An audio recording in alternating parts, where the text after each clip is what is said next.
I secretly loved William for 7 years. I ended up marrying him. On our wedding night, he handed me divorce papers. A year later, we parted ways. After saying that, he looked at my nightgown.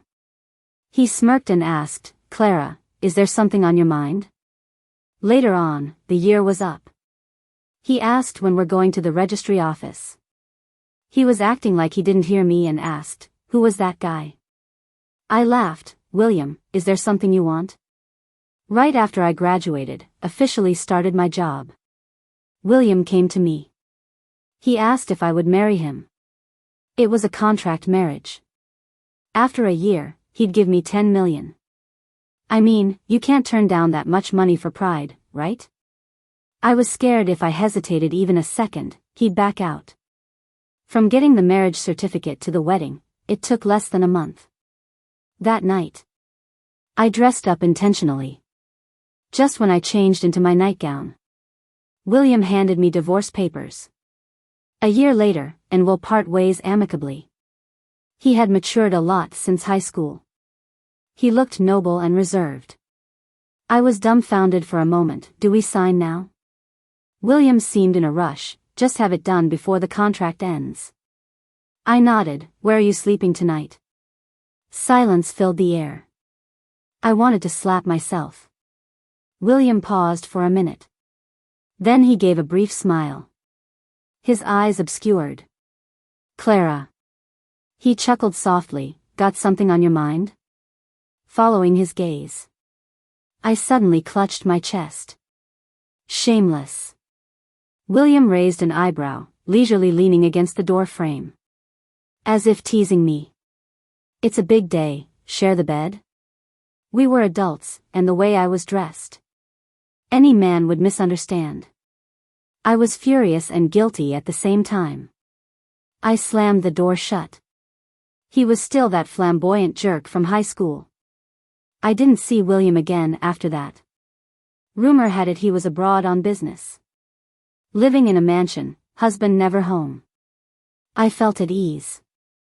Late at night, the sound of an engine downstairs. After 7 months, William was back.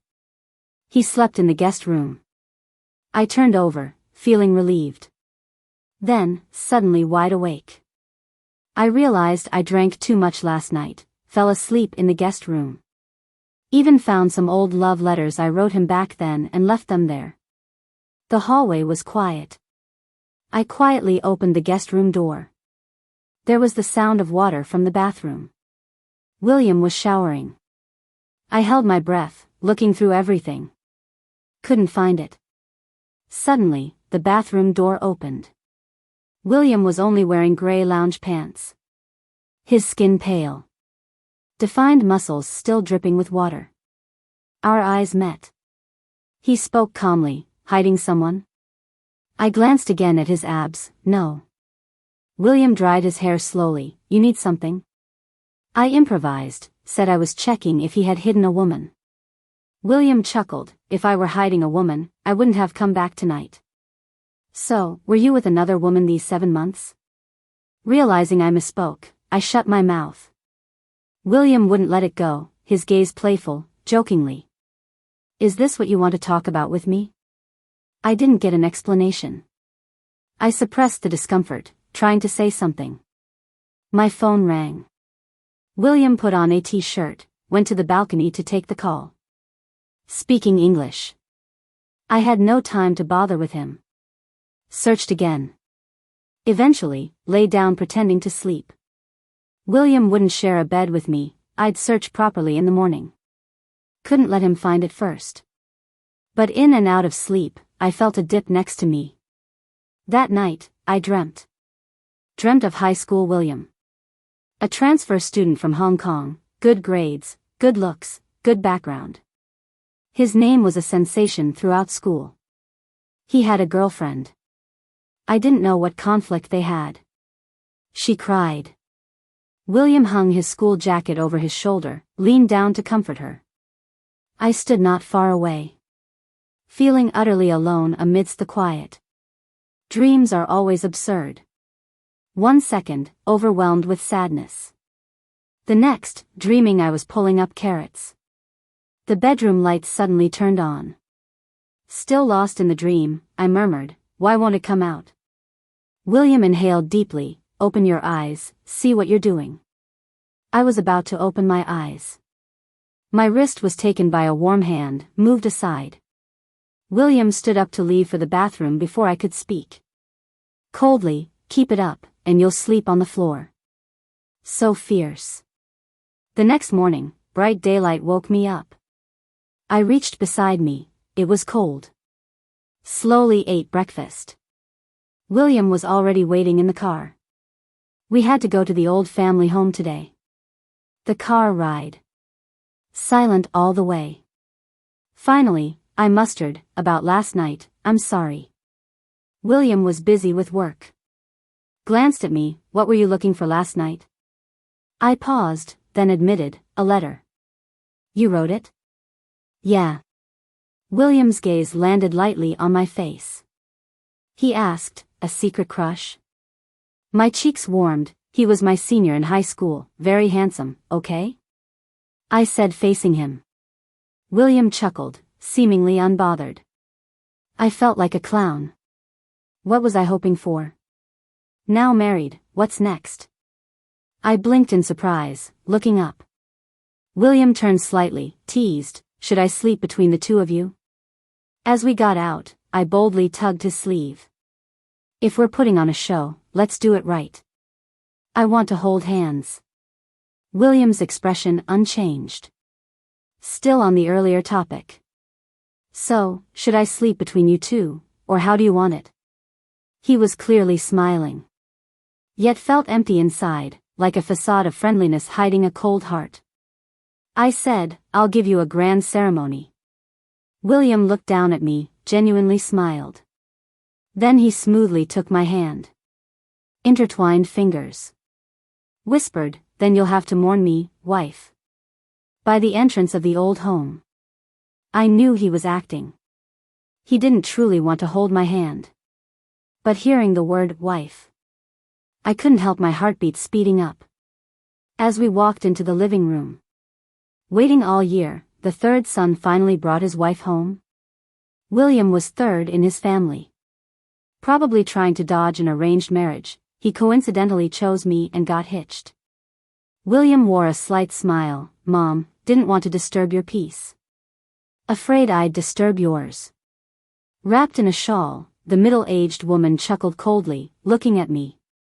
"Clara, right? Come over, have some tea." But there was no tea in front of her. "It means I'm going to make her some tea." I was just about to get up when my wrist was held down. William leaned back, playing with my fingertips. The nanny standing beside him asked if she had to make it. "I want a cup of tea made by my daughter-in-law, isn't that allowed?"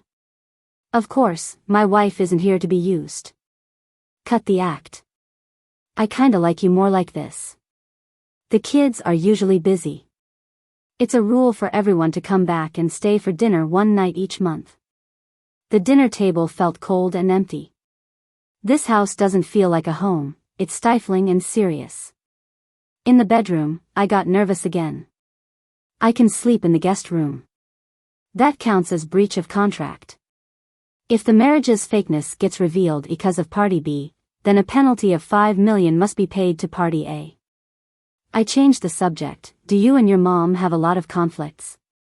William, still working, casually replied, crushing on me. "Want to save me? Didn't the woman who was with you for 7 months save you?" He chuckled. "If I had someone I liked, why would I marry you?" He said he doesn't like anyone right now. I felt a bit disappointed. I opened my mouth but was suddenly plunged into darkness. I later heard it was because a fight between the couple next door spilled water into the socket, cutting power to the second floor. At that moment, I was already sitting on William's lap, trembling. I wasn't losing out, just wanted to be close to him. I was so scared. William paused. "I'm more scared." In the dim light, I asked, "Scared of what?" He sarcastically murmured, "Scared of losing both the money and you." This man, seasoned in the art of socializing, could see through my intentions for him. I pretended not to understand, asking, "So why marry me?" William, emotionless, lightly draped his arm over my knee. "Obedience, money issues." When was I short of money? I remembered something but didn't explain. I saw him frown, probably gearing to say I'd be sleeping on the floor if I made trouble. "William? Emicham. Do you believe I can guess what you're thinking?" We were close enough to feel each other's breath. William lifted his eyes, gaze sweeping over my lips. "Do you think I dare?" In the moonlight, his eyes were so deep. In his eyes, I whispered, "You probably do." William didn't expect my words, gently tapping my knee with his finger. For a moment, his Adam's apple bobbed, and he looked away, no protection. It dawned on me that we were not on the same topic. The lights finally came on. I scrambled to stand up, palms slightly sweaty. "You rogue," I muttered, escaping to the bathroom. When I came out, William was still at the computer, his white shirt sleeves rolled up, his profile cold and defined. It felt like the previous conversation had been forgotten. I felt a bit conflicted inside. At night, we shared a bed once more. After he came out of the shower, I instinctively pulled the covers closer. "Don't worry, I won't touch you." He spoke softly, not sure if to put me at ease or put the thought out of my head. I turned away angrily, not looking at him. "Turn off the light, it's too bright for me." William complied. "You sleep first." I snorted, "Rest assured, I won't touch you either. Emicham, unless you're asleep." My ears turned red in an instant. Recalling how it felt last night, like something slipped away. William always seemed busy. He came back late, often when I had already fallen asleep. On a call, my friends sounded exasperated, sleeping in the same bed with a hottie. "How do you fall asleep?" I whispered, "He doesn't seem to like me." "Well, if he liked you, he would have pinned you down on the wedding night." Ever heard of growing fond of someone and, well, growing a family? I hung up the phone. That made sense. I couldn't have his heart, but I definitely wanted to try. Deep in thought, the department manager called me over. "This is a file William asked to be delivered. Do me a solid and run it over, thanks." He stuffed the documents into my arms and walked off. I took a deep breath. Once that million is mine, I'm quitting. The location was just across the hotel, a chance to see William too. Counting room numbers, the door was opened by a woman, wrapped in a towel. Seeing me with the files, she sympathetically said, "My boyfriend had to step out." "You're his employee, right?" In that instant, I didn't know what to feel, just nodded numbly, handed over the things, and left. My steps were unsteady, my head blank. I wanted to call and ask something, but realized I wasn't in a place to question his personal life. Our marriage was fake. I felt hurt and close to tears. Went to a bar, hired a couple of male models to feel a bit better. My friend couldn't make it last minute. "Don't drink too much, and don't go cooking rice tonight when you get home," she warned over the phone. I couldn't hear anything. My phone lit up again. William asked, "Where are you?" I pretended not to see, couldn't help but reply after a few seconds, "Working overtime. Thanks for the hard work." He's being thoughtful. My heart warmed. I angrily typed, "It's good you know. Emicham, should I toast you a glass?" I looked up sharply, lights flashing around. I relaxed instantly. William, in comfort, couldn't possibly be here. Shifting my gaze, I swept over the crowd casually and locked eyes with a man not far away. William stood in the shadows, the tip of his cigarette glowing red. Dressed in his suit, tall and elegant. He raised his hand, took a drag, eyes clouded by smoke but clearly on me. At the time, I had male models by each hand, one pouring drinks and the other feeding me fruit. Dazed, William strolled over nonchalantly, snubbing out his cigarette. The male models eyed him warily. Who is he, so fierce? I didn't know how to explain. Still pushy, one said, "Ain't we enough, you ordered another?" William side glanced, "Try ordering another." The male model zipped up silent real quick. Sheepishly, I stood up, feeling dizzy. Let's go home. Amused, William asked, where am I supposed to sleep this time? Don't worry, you won't be sleeping in the middle. He chuckled bitterly, adjusting his leave. Planning on letting me? He wore a frosty expression, next second grasped my wrist, heading for the exit. I struggled, got mad, snapped, you're allowed a girlfriend, but I can't have fun? I've got to be allowed some mistakes. Some mistakes, he echoed. He frowned, what girlfriend? She's already showered and waiting for you. The phone rang. William answered it while paying for my stuff, even covering the cost for the male dancer. He's so nice, so generous. After hanging up, he sent a message, then looked at me. Who taught you to be such a drama queen? I got into the car, wondering who was the real drama queen here.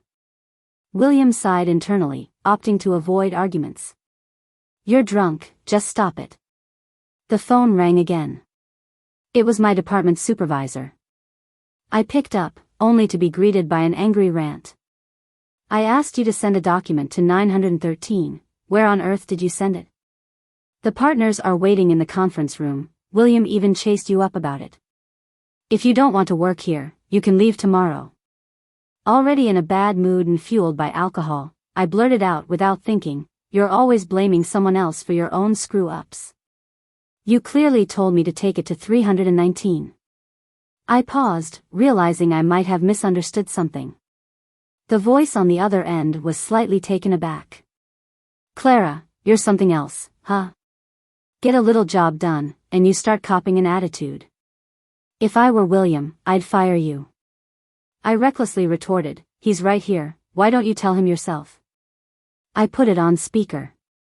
Half asleep, head resting against the window, I heard the soothing sound of his low, dreamy voice saying, talk to her like that again, and I'll see you out. It had started raining. I woke up at home. Eyes shut, pretending to be asleep, William didn't wake me up. He wrapped an arm around my waist and carried me inside. His chest was warm and slightly damp. I couldn't help but open my eyes a sliver, quietly watching him, suddenly recalling him from high school. In the cafeteria, on the field, even just passing by the small shop. Moments that have stayed in my mind for years. Maybe I was gazing too intently, like I was seeing someone else through him. William stopped abruptly, looked down. Who are you looking at? Blushing, I murmured, the person I like. His grip tightened slightly around my waist. His eyes darkened, likely remembering the love letter I was searching for last time. He laid me on the bed, gripping my chin, forcing me to look at him. Clara. Look closely. He spoke in a deep, serious tone, I'm not him. Memories of my drunken night were patchy. William got up about half an hour before me. Shaving, changing clothes, neither of us said anything first. It was oddly like a Cold War. Finally, I asked about actual work. What about the document I messed up last night? Was it important? As William adjusted his tie, he looked even better in the morning light. Some people just stand there and radiate emotional support. He said, it was just a project proposal. No worries. I felt relieved. William glanced at me, nothing else to say? Remembering the awkward mess from the misunderstanding last night, I shook my head and started to leave. Nope. As I passed him, he grabbed my arm for a brief moment. He sighed and said, in this marriage, I'd never do anything to betray you. It took me a few seconds to process, worried he was referring to the male dancer incident. Got it. I'll head downstairs. However, William stopped me, thinking I was still upset. I'm serious, there's no girlfriend. His gaze was intense, trying to reassure me. I relaxed, suddenly envying the girl who had his heart during his youth. Being with someone so gentle yet restrained must be delightful. Are you explaining yourself to me? William paused, wanting to ask back, what do you think? We stayed silent. He kept watching me, lost in thought. I stood there uncomfortably, asking the same, what are you thinking? William leaned against the closet, a brief smile tugging at his lips, wondering if you love kissing people when drunk. I didn't remember kissing him last night. My supervisor Ken seemed to have figured something out. Today, he tried to make up by offering me 2 hot drinks and some apologies. I didn't pay him much mind, still pondering all day about whether I really did kiss William. That night, I had a dinner event. The partners were hosting. I was part of the project, so naturally included in the invite. William arrived late. Ken happened to sit next to me, trying to buddy up under the guise of drinking. The partners teased him, asking if he'd taken a liking to me with all his eagerness. Ken shook his head repeatedly, glancing at William. Clara has a boyfriend. Surprised, I didn't want this to go any further, clarifying, no, I'm single. Once I said that, there was half a second of silence at the table. Then, the room was filled with laughter and chatter again. One of the partners tried to smooth things over, saying young people today focus on their careers and marry late, but that William should step it up since he'd be turning 30 soon. I'll introduce you to my daughter sometime. William remained composed, just smiled, sorry, I'm married. In that moment, there were shocked faces and confused ones. Ken was among the latter, his look shifting from confusion to disdain. We had a mutual understanding to keep our contractual marriage under wraps. Though now, something seemed off. I couldn't put my finger on it. I discreetly glanced at him, then texted on my phone. William, what do you mean? The screen lit up briefly as William glanced at it but didn't open it.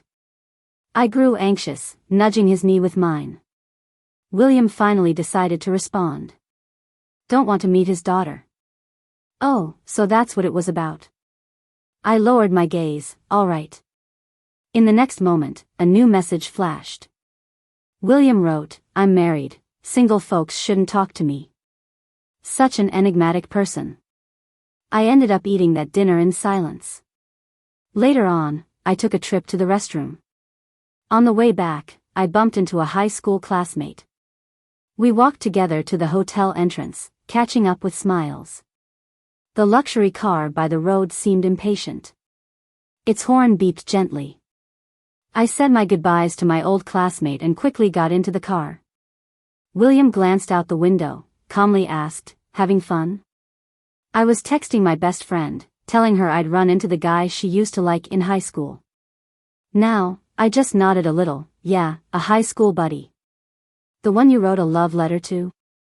My fingers froze briefly, not him, what's up? William's face was expressionless. Cheating is a breach of contract. You know that, right? I nodded, I know. William said nothing more.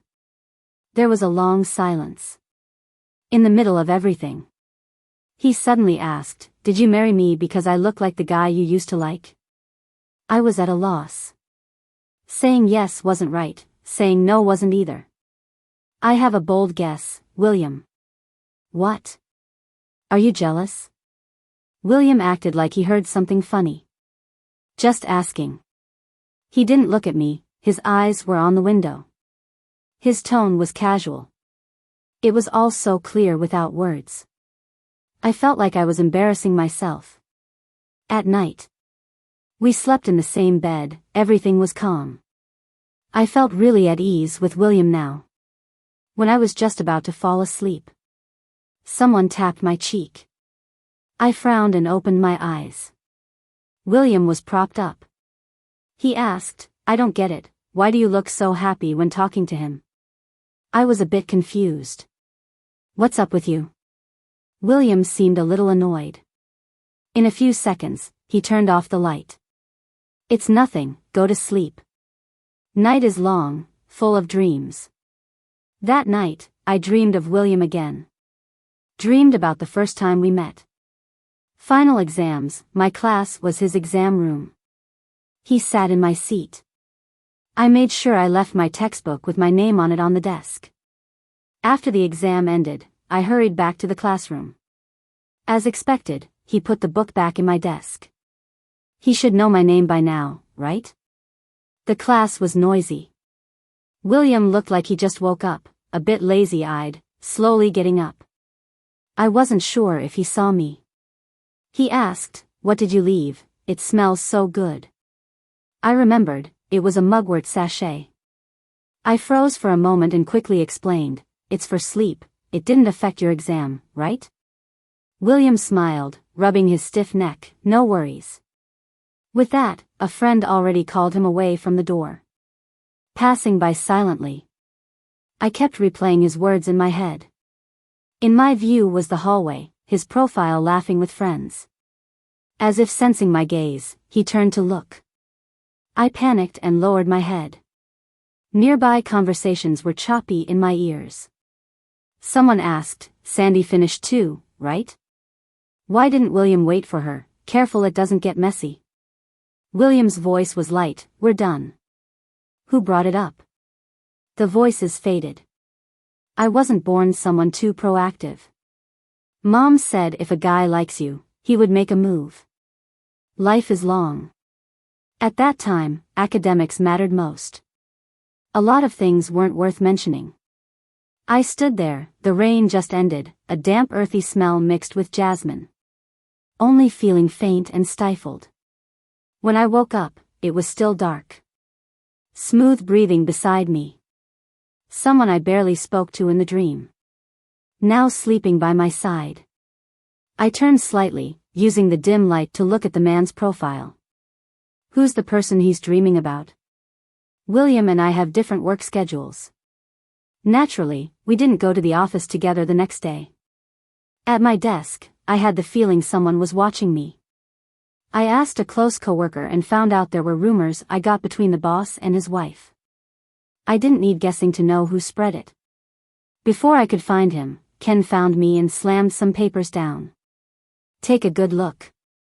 If the higher-ups hadn't caught this, how much would it have cost the company because of you? I didn't do this data. If you didn't, then who did? Think hard about how you'll explain this to the manager." I doubted for a moment and even doubted myself. After looking at it carefully, I looked up. "This is your project. Now there's an issue, blaming me seems unfair." Ken smirked coldly, checking me out. "Haven't been here that long and already fancy the boss, being a mistress, feeling superior now?" His voice wasn't low, causing quite a few side glances from nearby. I didn't want my coworkers to know about my marriage, because it would be hard to explain if I ended up divorcing. So I chose not to admit, "Who said I liked him? There's nothing between me and William." I added, "Even if this goes to William, no way am I taking the blame." As soon as I said it. "What's this about?" A familiar voice. William stood at the office door. I got instantly nervous. When did he come in? How much did he hear? Ken reacted first, nervously smiling, "Just joking around with colleagues, William." William walked over, casually flipped through the problematic file. "There's indeed nothing between Clara and me," he didn't look at me, "We'll vote during the meeting later." 4 layoffs. Ken had lots of tricks up his sleeve. Exploiting interns. Taking credit from colleagues. He'd long been infamous. So when he packed up and left in the afternoon, nobody even gave a fake comforting word. That day, I was beyond relieved. Counting the days, it was time to return to the old home. After a few seconds of hesitation, I messaged him. "Heading back to Mom's today?" Reply came quickly, "Yeah. Let's wait for each other after work." What are we? Why would I wait for you? This person holds grudges. Those words felt like they carried another meaning to me. Just about to type. "Is William at the company?" A slender voice. I looked up. I knew her. William's girlfriend from high school. The receptionist explained she needed an appointment to go up. I didn't want to get involved, planning to leave. Sandy stopped me. She approached with a smile. "I know you. I saw you getting into William's car that night." She looked gentle. "Are you too close?" It said that when you like someone, you can't hide it. Back in college, William had a project base at my university. Somewhat related to my major. We ran into each other a few times. Friends noticed something and gossiped, asking if I liked William. Being reserved, I couldn't admit it. My first reaction was to deny it. Now, I stayed silent and asked, "Do you have something urgent to discuss with him?" Sandy looked a bit shy. "It's nothing urgent. He might still be mad at me, so I wanted to come to the company to find him. You probably know, he was the one who chased after me first. We dated twice, and I was his only ex." "Yeah, I know. They broke up right before graduating high school, got back together in college, but their long-distance relationship didn't last." "But who asked you though?" Then it hit me. She was saying it on purpose, not just to me, but loud enough for the whole office to hear. I stayed calm. "Okay, I've got to get back to work." Then Sandy called after me, "Can you let William know I'm waiting for him?" That put a damper on my good mood. Even reading William's last text felt like he was mocking me. The workday finally ended. I deliberately took my time. Who would have guessed? Ran right into William in the elevator. Eyes everywhere in the office. I instinctively put some distance between us. We kept our distance even after exiting the elevator. Finally, William couldn't keep it up anymore. "Clara. What? Am I something to be ashamed of or what? Why objectify yourself?" I twitched my lips. "Your ex is waiting for you." William acted like he didn't hear, seemed genuinely pissed. "What's your problem?" Before I could finish, Sandy called his name from a distance. Standing there felt kind of awkward. Next thing I knew, William grabbed my wrist. He walked past her while holding my hand. He looked even colder. I was like a handbag dragging along. Panicking, I glanced around. "William, people will see us." "Are you nuts?" William didn't stop walking. "I'm definitely losing it." We reached the parking lot. Sandy followed us, her eyes red, looking at our hands together. "You're not answering calls or texts. You don't have to pretend to upset me. I'm not giving up." William responded with a laugh. Sandy quickly composed herself. "Sorry, I get car sick. Could you sit in the back?" She said it so softly, looking at me with those gentle eyes. So gentle, I almost fell for her. Before I could say anything, I was shoved into the passenger seat. Totally defeated. William shut the door, throwing a glance at Sandy. "If you get car sick, don't take the car." The ride was silent. At a red light, William stopped the car. I didn't know she'd come to the office. I just mumbled an "oh." William frowned, waiting a couple seconds. "Nothing else you want to ask?" I thought about it. I kinda already knew about the two of them. When William and Sandy got back together during his freshman year, I was just a sophomore. Heard about it through acquaintances. Sandy's birthday came, and he came back to the country alone to surprise her, didn't tell anyone. Only to find her with some guy at the movies. "Nope," I replied. William seemed peeved. "Then how about you?" "What? Still talk to that senior?" He was referring to my crush. I suppressed a laugh. "Yep, still in touch." The light turned green. A car sped off. With attitude. William had a meeting the next day. His family's place was far from the office, so we didn't stay overnight. On the way, I suddenly felt drained. Cold, tired, sleepy. Got home and realized I was running a fever. A cold comes just like that. I watched him wring out a towel and place it on my forehead. His hands showing a hint of veins, kind of mesmerizing. I looked away, feeling even hotter. "Thanks." William brushed my palm. "You feeling bad?" I shook my head. "Not too bad." William didn't say anything, just watching me, then asked, "Is he really that great?" Fast topic change. My brain was slow, sleepiness hit. I smiled. "Yep, he's the best." William had long lost his temper. Just sat there, looking at the person on the bed for what felt like ages. finally stood up. His gaze unintentionally fell on a pink letter lodged between the nightstand. The love letter he'd been looking for. He bent down and picked it up slowly. It was opened. Sneaking a peek at someone's letter is pretty low. But he wasn't about pride. Curious to see what made the guy so special. I spent a lot of time getting that love letter just right. Too bad after finals, I missed both the class meeting and party, never went back to school. So I never sent it. First line caught his eye. To William from class 3, senior year. Hey, it's Clara from class 1, freshman year.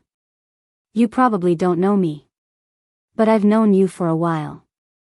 During your speech at the opening ceremony, you said you'd pursue a career in AI development. A teacher asked about what happens when AI takes over jobs and people can't find work. Isn't that bad? You replied, you'll run companies in multiple sectors to let more people have job security.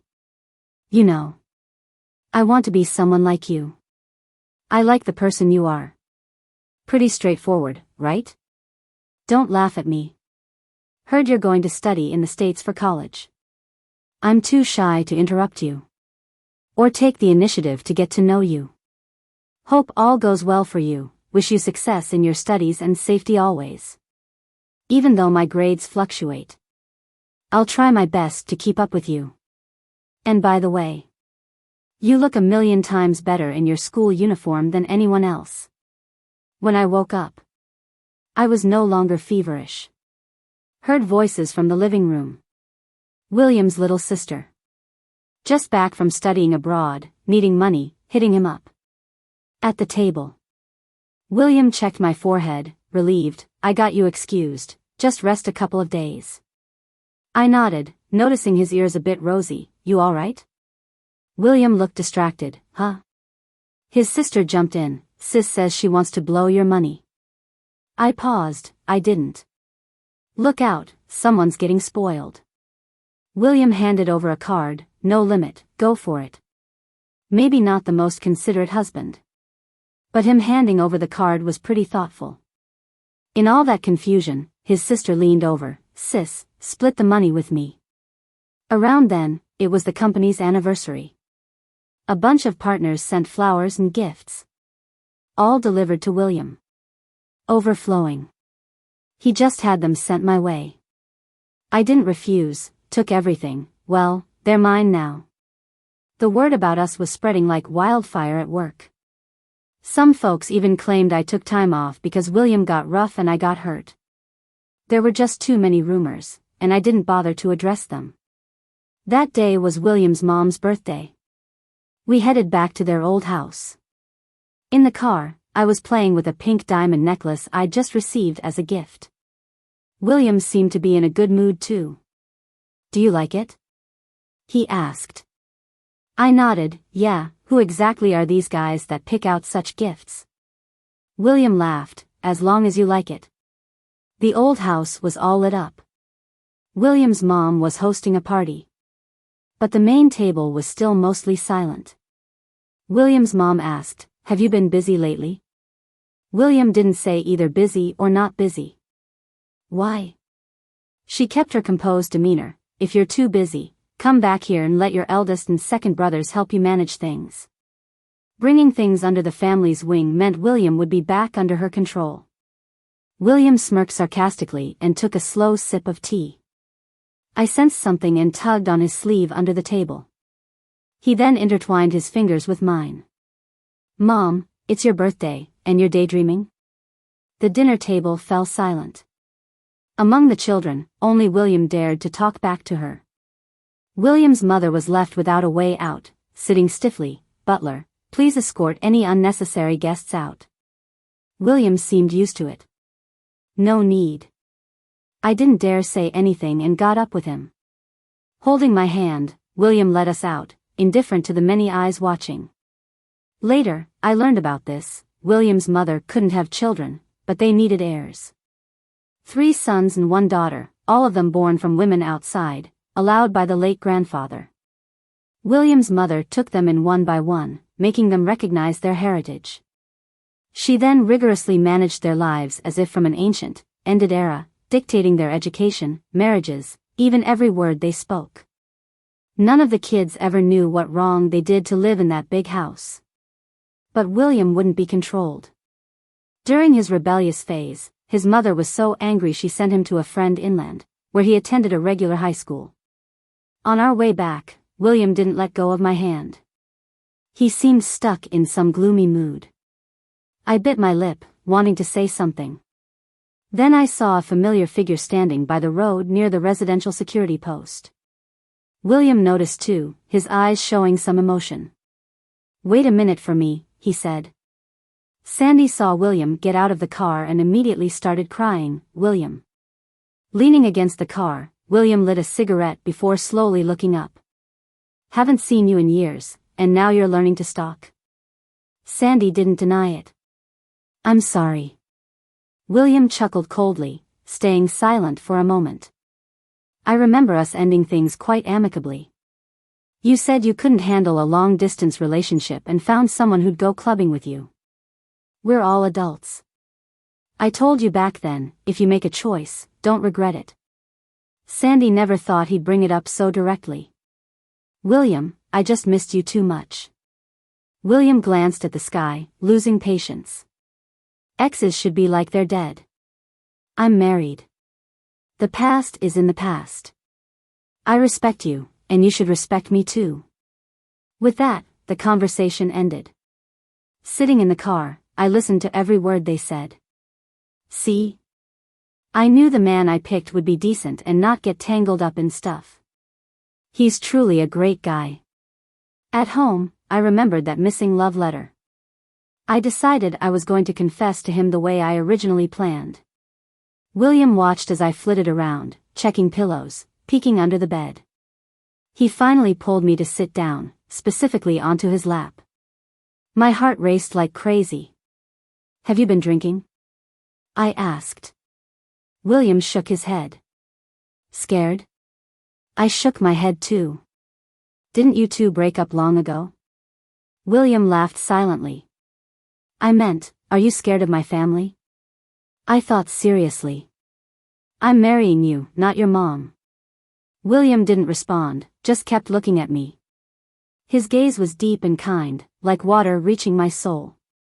His hand brushed lightly across my waist, subtly for a second. Silence around us. 1 second, 2 seconds. Our lips were so close. Not ready, I instinctively moved away. Inwardly, I cursed myself for being such a wimp. William came back to himself, but his gaze still locked on me. I couldn't handle his stare anymore. "I'm going to shower." With that, I hurried off like I was escaping. In the bathroom, I splashed my face with water, which was burning hot, and scolded myself again. Next second, the door opened.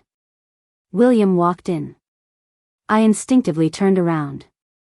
His kiss came crashing down. Grabbing my waist, he lifted me to sit on the sink. His other hand held my cheek as he tilted his head and kissed me. Lips and tongues intertwined, breath deepened, heat blazing. This was what it felt like to kiss him. It was heart-racing, exciting, never-ending.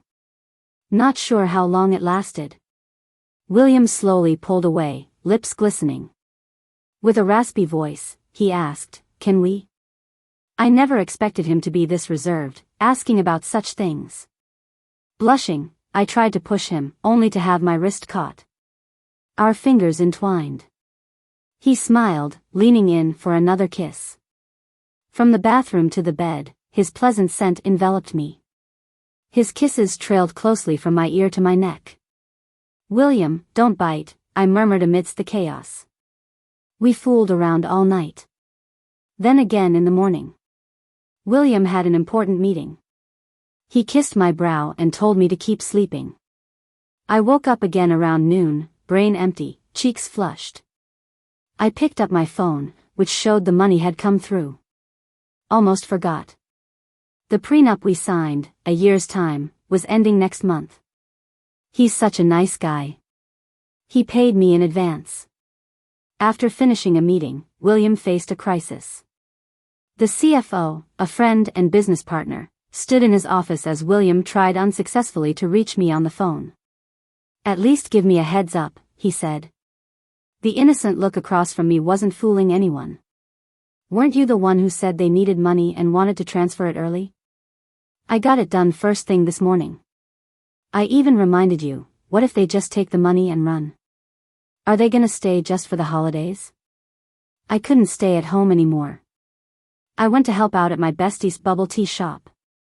People who didn't know any better might think I'm working 2 jobs. In my downtime, I thought about the balance on my phone account and rubbed my sore lower back. Kind of feels like I'm getting the short end of the stick, right? But still, my heart feels heavy. My bestie handed me a tissue and joked, "Girl, with a life this good, why cry?" I sniffled and asked, "Don't you feel like I'm being too realistic?" She shot back, "If you were realistic, you'd be grinning from ear to ear right now." I actually laughed. She always knew how to get me. The books say a good life, for a successful woman, means being strong, rational, working hard, steering clear of romance, and being cautious about marriage. But sometimes I'm strong, and sometimes I really need someone with me. Sometimes I'm rational, and other times I want to go wild and take on the world. Especially after starting work, on most days I want to quit. I think about it even if I don't actually do it.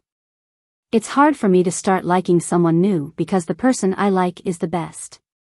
I hope for a happy ending with them. Doesn't that make for a good life too? I had my phone on silent. When I checked it, there were 7 missed calls.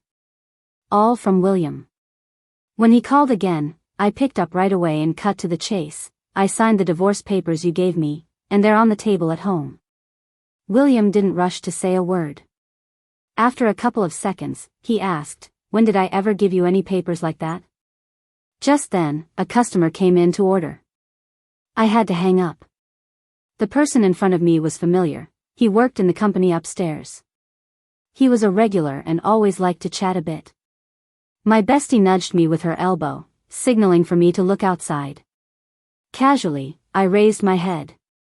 William was standing by his car on the street, politely waiting, not wanting to disturb me, just idly waiting for me to notice him. After I finished my shift, I washed my hands and went out to meet him. "What are you doing here?" My tone wasn't friendly. William slowly stood straight. "If I don't come, my wife's gonna run away," he remarked, glancing at my work uniform. "Doesn't it tire you out?" My thoughts drifted to last night. On impulse, I said, "How can you even say that?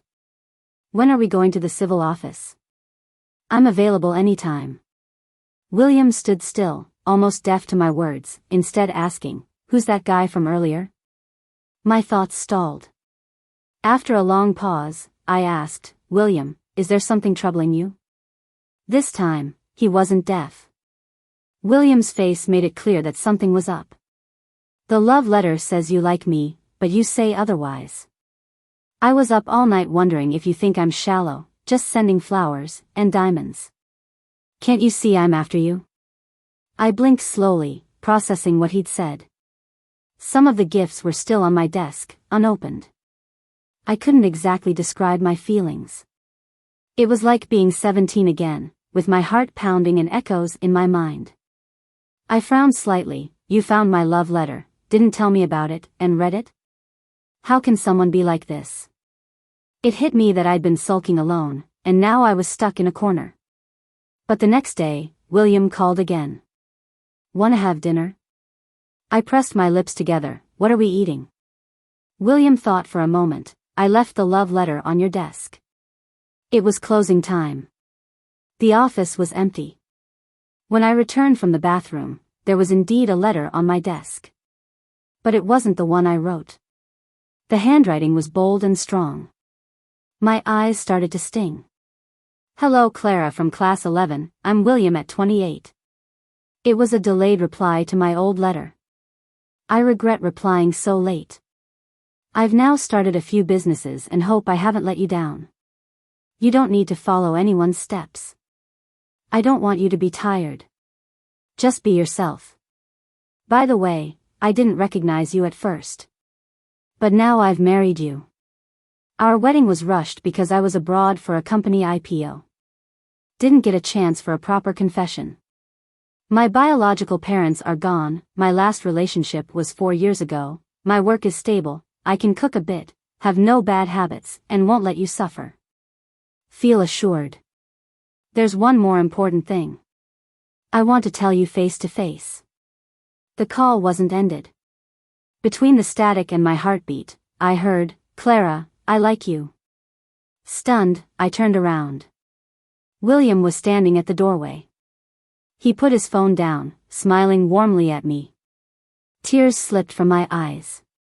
William approached and gently embraced me. "I want to be with you always. Can I?" No papers, just wanting to be together. His voice was sincere, almost tentative. I laughed and cried, whispering, "Actually, there's no real need to chase me." William chuckled, relieved. After a while, "Seriously, now I'm broke with no assets. Gave my whole life away too." His chin nestled against my neck, as if content, commenting, "Even gave up my life." I playfully hit his arm, "Don't be a scoundrel." His embrace was comforting and warm. My heart brimmed with something. I knew this was called getting your wish fulfilled. One of life's rare moments of complete satisfaction. Luckily, there was no one else in the office. William leaned me back and kissed me for quite some time. Then I remembered something. "William. What if I hadn't taken your money back then, or accepted your marriage proposal? Would we have never met?" William kissed my lips again. His eyes were gentle. Then I'd come up with another plan. Epilogue. Back when he'd just returned from the States, William's mom tried every excuse to make him meet someone for an arranged marriage. He ignored them all. One day, while having dinner with some friends, Clara showed up. She seemed to know one of his pals, greeted them with a nod, and her gaze lingered on him for a second. William stared at her back for a few extra seconds. A friend introduced her, saying, "She's a staffer in our external affairs department, really proactive. Do you know her?" He shook his head. "She looks familiar." That's such a cliché way to start a conversation. It was all just jokes. William didn't mind. She did look familiar. Later, he remembered. Once during a high school exam, he fell asleep throughout because of the fragrance pouch this girl had. He scored a 48 in language arts. When William's mom found out, she was sarcastic and scolded him over the phone for quite a while. During that time, he was busy with his startup. He wasn't thinking about women. The next time he saw her, it was at a restaurant. She was drunk. She went to the bathroom alone. It was pretty risky. He stood in the hallway, thinking he'd wait for her to get back to her table before leaving. But she came straight toward him. William stood up straighter, thinking of what to say. She stood on her tiptoes and kissed him. She roughly held his face and slurred, "My name is Clara. Remember it." Randomly getting a kiss like that. He couldn't really make a fuss about it. But he did remember her name. Around that time, his company had a joint project with a university. He often went to the school for exchanges. He was busy during the day, usually going at night. A friend mentioned Clara had visited the base a couple of afternoons. He kept that in mind. For no particular reason, he found himself free one afternoon and went over. But he never ran into her. Until one day, they finally crossed paths. A friend jokingly asked if she liked him. She immediately got anxious, eager to clear up anything, saying, "What are you all talking about? How could I? I don't even know him." If she didn't like him, why be so reactive? At that time, he wasn't looking to get into a relationship. He didn't have the time or energy. Until he saw her internship application at the company. What was she doing here? An irresponsible woman. During Clara's 3-month internship, they still didn't talk much. Later, he found out she had 2 jobs. Was she really short on money? But really, why should he care? But then, in the coffee shop that day, he looked at the girl across from him. "Hi, I'm William. Would you like to marry me?"